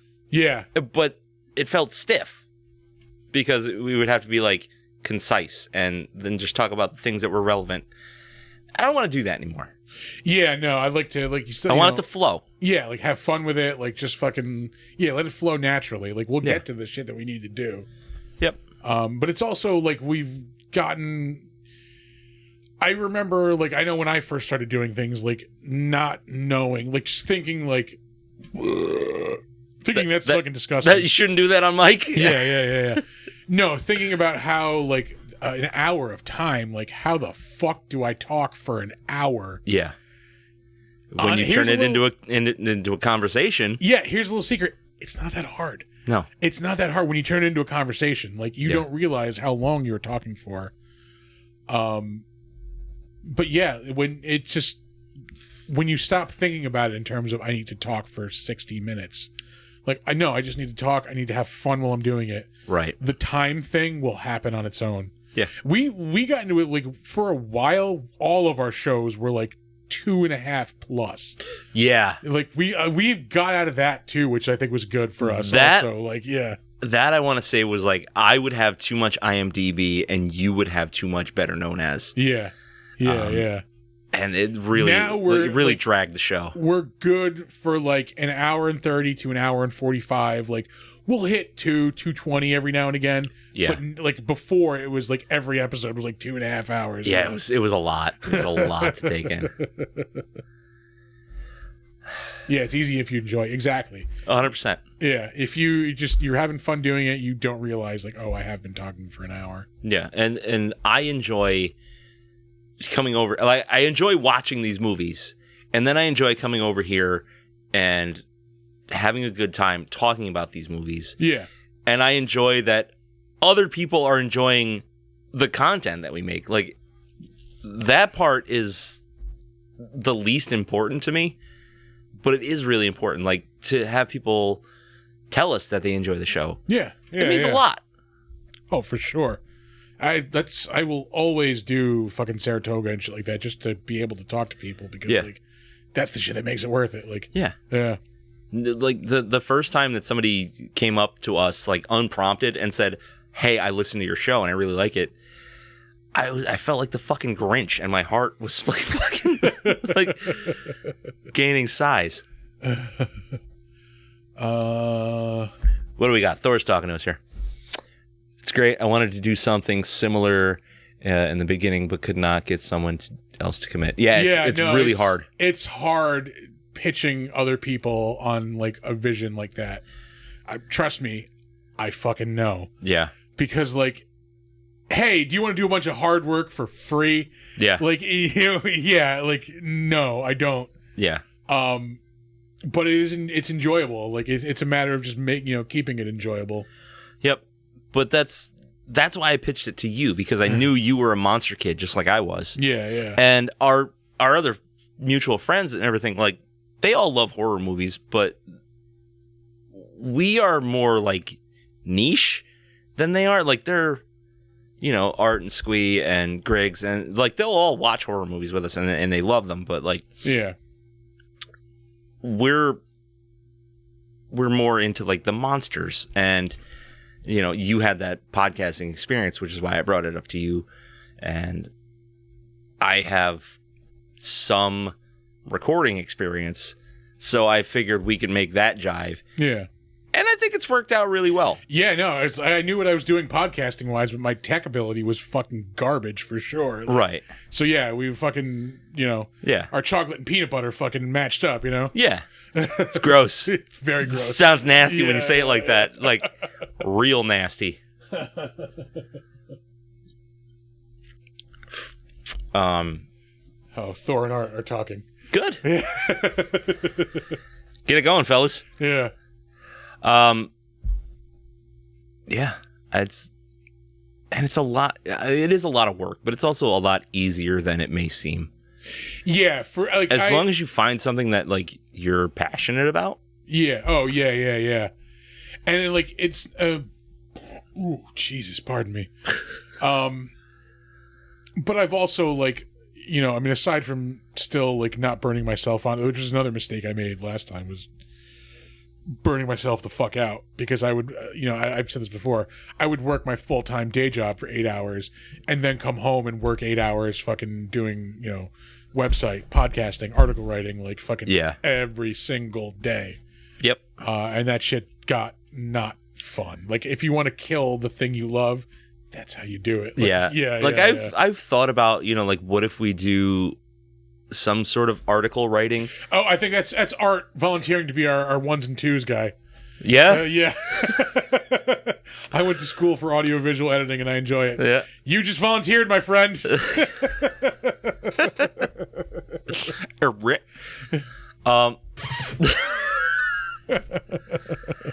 I had something going with. Oh, yeah, I keep thinking, like what if we do like like a written article review thing about things that aren't movies, but then I'm like, nobody gives a fuck. Nobody reads articles anymore. Nobody reads. I got really good at a thing that nobody gives a fuck about. Yeah. Writing the articles. Yeah. Yeah. So that'd be cool if we would do like, And that was another thing I called like ahead of the game. I was like, print is dead. Hey guys, what if we just stopped with the articles and just did the podcast? Yeah. No. Yeah. All right. But I'm wondering, and we'll talk about this more after the show, I think. All right. But it's got to do with more like Instagram reels, reviewing things that are not movies. Yeah. We'll talk about it. All right. We'll talk about it. We were going to, like 20 minutes ago, we're going to talk about things we watched this week. Oh, yeah.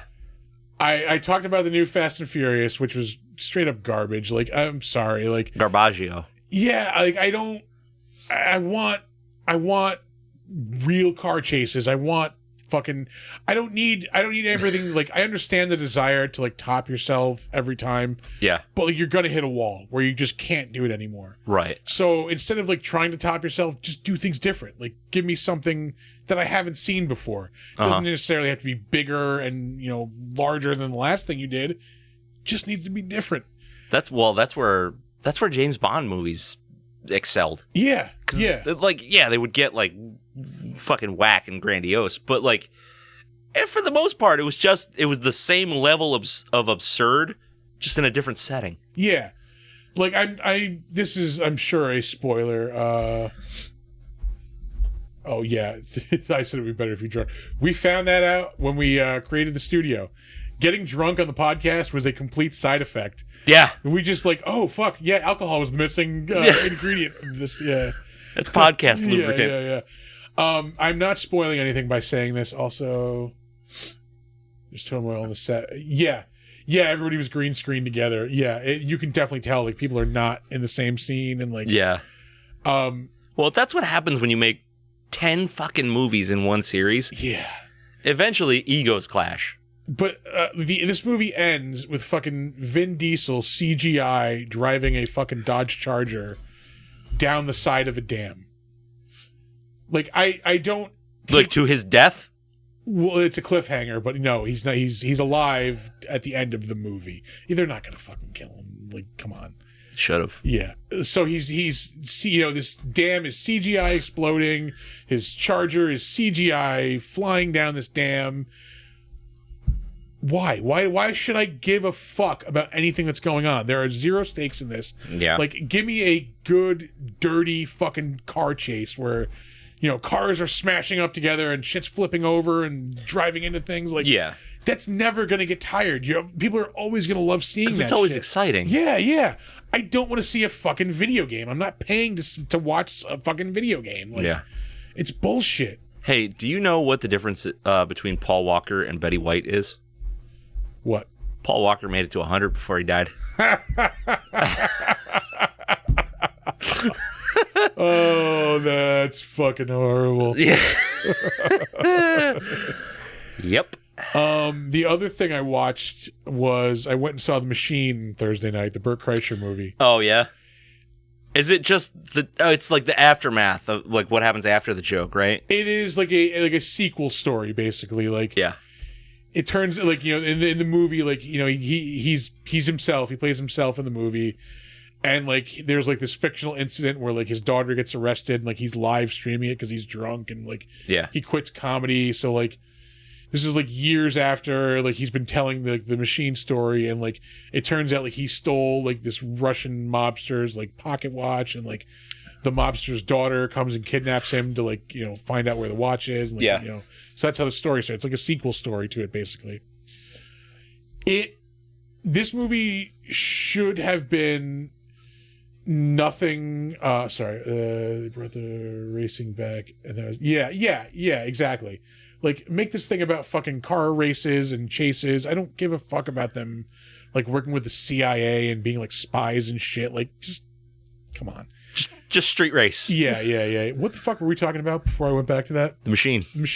Yeah. this movie should have been a just slapstick, goofy comedy. Yeah.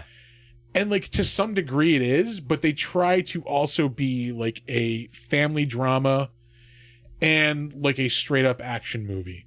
Oh, I don't want that. Yeah, no. Like, comedy action, like, you can put a little, action. No, comedy action works. Yeah. Just pick a fucking lane. But, yeah, like, there's, like these, like, hardcore, like, action choreographed scenes that, like, don't really mesh with the comedy and, like, and then, like I said, there's the family drama going on. Like, yeah. There's just like shit where like there's scenes where he's like breaking down. It's like genuinely fucking sad because like it's probably true in real life where he's like breaking down over his drinking and like, I fucked my family up and like all this shit. Like, yeah. So like, I don't know, like it's just, it tries to do too much where it like, if you had just made this a dumb, goofy slapstick comedy, would have knocked it out of the park. Yeah. But I mean, it's that being said, it's not horrible. I'll give it like a 6.5. Like, yeah, not great, but not not the worst thing I've ever seen. Yeah. Let's see. Yeah, and like Thor said, we were talking about this last night. The best parts were just throwaway, like Bert Kreischer, like bits. Yeah. Yeah. I watched. I didn't finish it, but I started watching Possession. Okay. With Sam Neill. Oh, I did watch that recently. That's a weird fucking movie. Yeah. Yeah, I'm like halfway through. Well, because it's on Shudder. It's on the it's on the last drive-in. Yeah. It was one of this last week's episodes. Okay. Yeah. So watching that, and that movie is fucking cold. Yeah, it's heavy. Like, it's like it's dense. Yeah. And it's fucking weird on top of it. Yeah. So I think I'm enjoying it. I gotta finish it, but like I said, I'm about halfway through it, and I don't know, man. Like it gets out there. It's almost like grueling, to try to get through it because there's so much family drama and so much like the tension is fucking real, and Sam Neill is fucking great. Yeah, like he's awesome in everything. What's the girl's name? The actress, or oh Jesus, it's super like French. It's very Italian. Yeah, I don't remember. I don't remember. She's gorgeous though. Yeah, fucking amazing.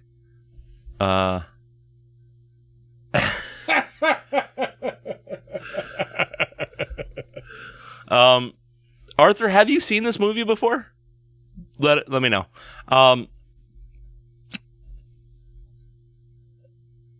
But last night, I went to see Zach Bryan at the MVP Arena. All right. On a scale of 1 to 10, it was a fucking 12 experience. And I know you don't like country music. I don't. It's not that I don't like country music. I fucking despise country music. I'm going to Nashville in like 3 weeks. You like Johnny Cash. Like, how can you say that? I do love... You like Willie Nelson? Yeah, I love old school country, I will So say. what you're saying is like... Yeah, I don't like I like punk rock country music. Yeah. Fine. I like the shit that's acceptable for people with spiked fucking jackets. I don't need Toby Keith fucking fake cowboying me up. Listen, I don't really dig on Toby Keith either. But I have a theory, and you've heard me explain this to people, that I think everybody likes country music. They just have not found the country music that they like yet.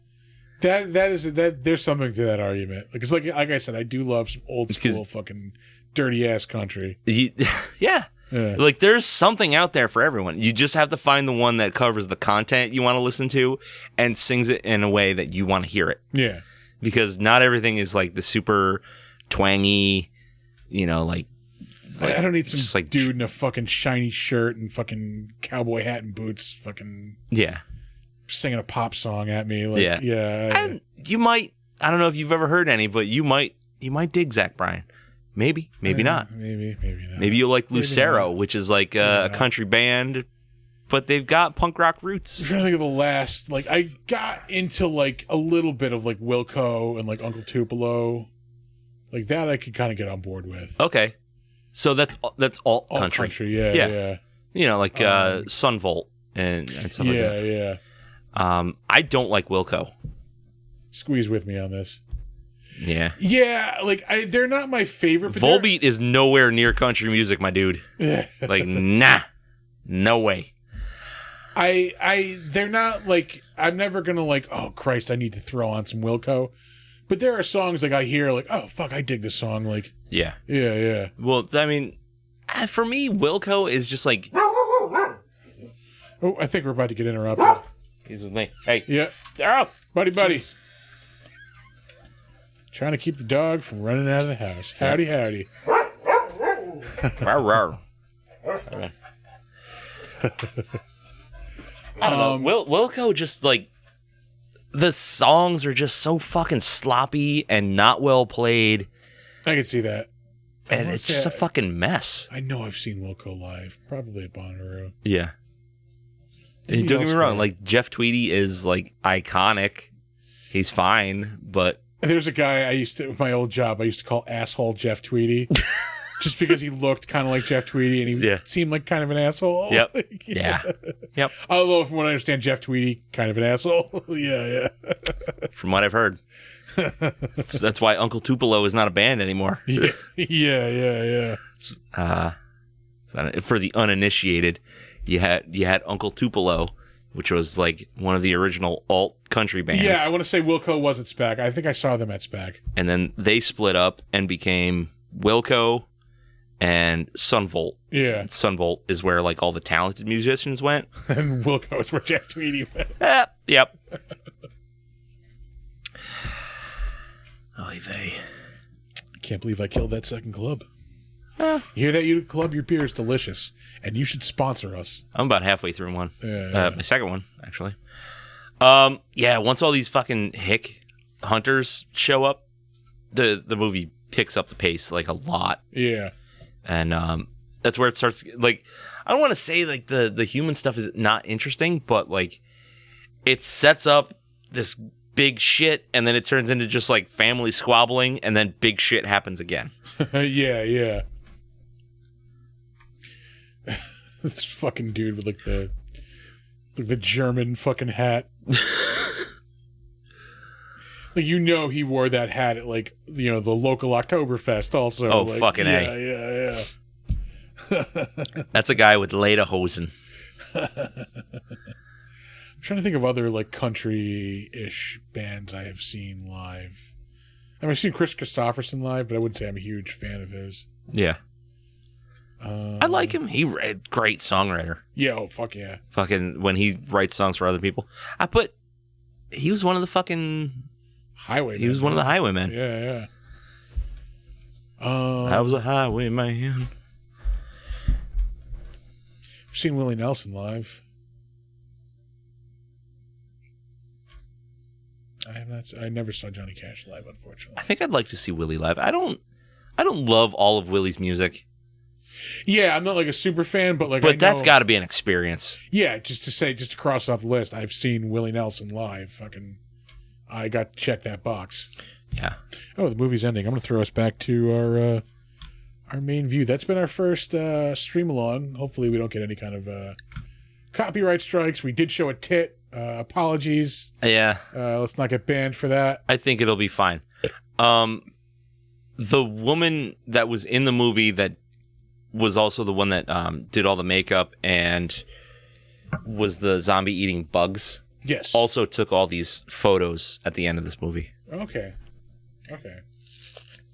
Yeah, where you see the hero of the movie getting meat hooks driven into him. Yeah. Fucking carried off to be thrown onto a bonfire. Yep. Which, I mean, I guess I don't blame them, but it would have been nice if they took the time to go, are you still human? Yeah.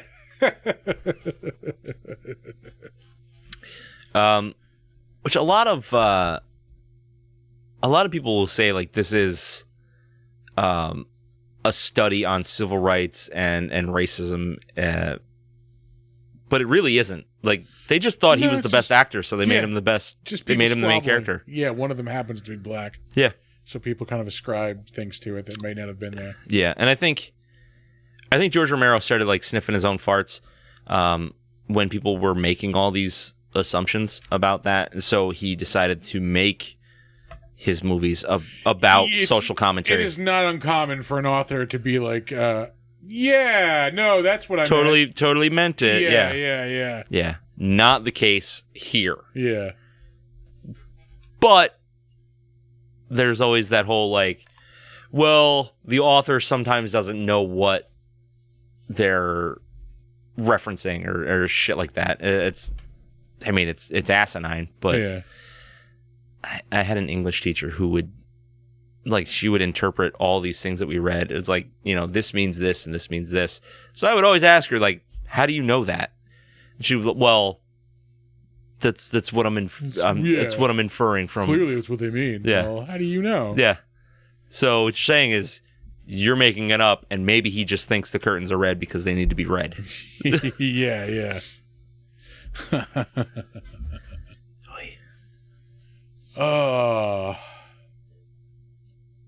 What else? Let's see. Like I said, what do we need for where are we going to be in the next 100 episodes? Like I said, dedicated building. Yeah. Our own producer, who's going to be Art. Yeah. Thank you for volunteering. We're not going to pay you. Yo, it's your work. Because we're not going to get paid. Yeah, no. Nobody's getting rich off this fucker. Yeah. You need to be completely available Saturday nights. All of your Saturday nights are now spoken for. Yeah. Sorry, bud. Man. I mean, not to sound like an ass, but it would be cool to have somebody here with us, like, doing the ditty and pushing the buttons to quote Mike the Enforcer. What people are saying instead of us going, what's that person writing? Yeah. Yeah. Capturing clips and doing the Instagram reel thing. Sound effects. You want to work with the sound effects? Yep. Although cool. I do enjoy doing that, we'll say. Well, that's the thing. Is I can have one, you can have one, he can have one. Exactly. We've all got sound effects. Yeah. It's all relative. I don't think I have anything else. I didn't really watch anything. Not watched a lot of stuff lately.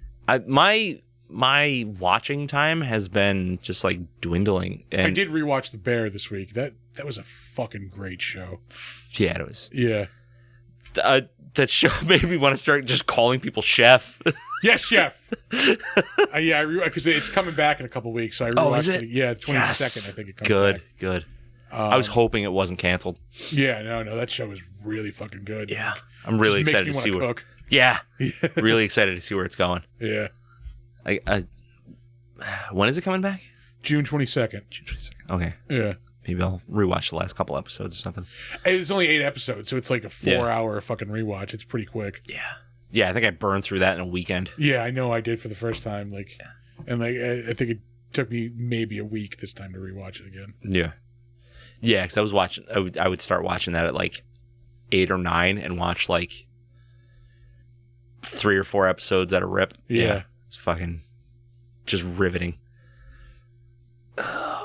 I don't think I watched any other movies.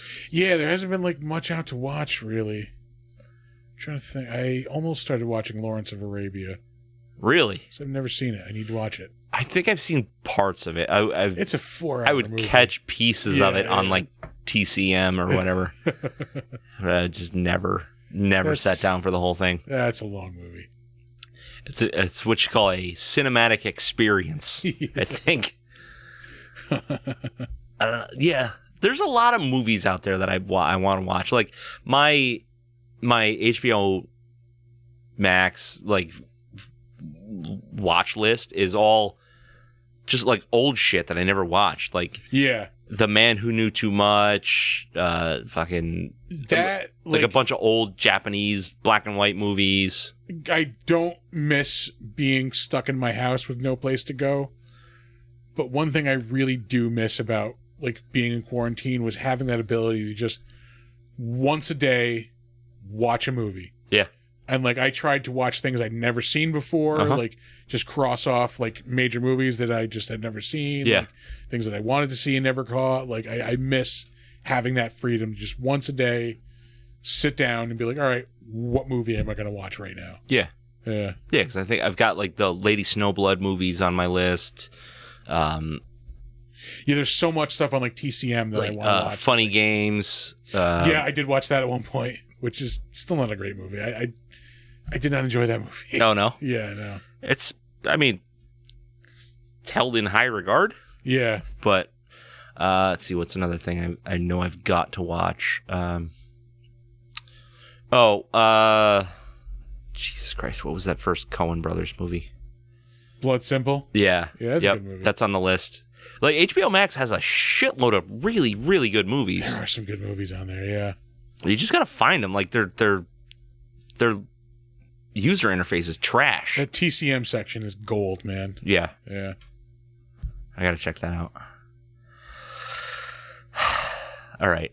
I think that's the episode. We should probably call it there. That's the episode. I think this is tentative, but next week, I think we're going to do the episode that we probably should have done for 100, but whatever. Like, look, fuck it. We tried to get guests for this show, and everybody was busy. It didn't work out. Yeah, so maybe next week we'll have them here. Maybe. We had guests last week, so it's good to. You know what? This is our show. This is 100, just us. Yeah, we're good. We're good. I like it. So we're gonna leave you with our weekly words of wisdom. No, we're not. We're going to do socials first. That's what we're going to do. Yeah. 100 episodes. Still can't get the shit right. Yeah. Still fucking it up. All right. I'm just so excited to leave. All right. Our website, if you want to go there, is www.bigdumbmonsters.com or bigdumbmonsterspodcast.com. Different URL, same website. If you want to find us on Facebook, we're Big Dumb Monsters Pod. If you want to send us an email with suggestions for the show, beer suggestions, don't send us pictures of your penis. Cleavage is okay. Thank you, everybody, for congrats on 100. Thank you. Yes, thank you. You can send us anything at bigdumbmonsters@gmail.com. Yeah. I'm trying to think. We are on Slasher, the all horror social network. Arthur's saying he's sorry about the dick pics, but I know he's not sorry.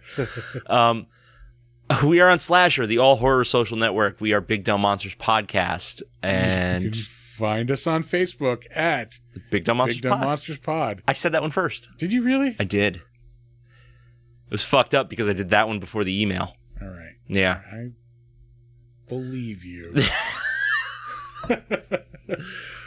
You can also catch us on Instagram at big_dumb_monsters. Come check us out on YouTube at Big Dumb Monsters. Please like our videos, subscribe to the Big Dumb Monsters channel. You should also come check out our merch store on TeePublic. Just search for Big Dumb Monsters on TeePublic. Yep. We've got a bunch of designs up there. Come get some t-shirts, some mugs, some beautiful tapestries. Yeah. What have you? You can have one of these in your home. In your very own home. Anywhere you listen to the show, if you can like and subscribe and review, all that stuff, those help a lot more than you might think they do. And outside of that, word of mouth is like a huge way for shows to get bigger. Tell some motherfuckers about this. Yeah. We're like, hey, I know these guys. They're schlubs. They talk about horror movies. You'll like it. We all get together on Saturday nights. We have a few drinks. We talk about movies. It's fucking fun. Yeah. It's a really good time. Yeah. So do all that shit. That's it? That's the socials. I think that's socials. That's it. All right. Now for the weekly words of wisdom. Do not let ghoulies eat your ass. And never sleep in a deathbed. Bye-bye.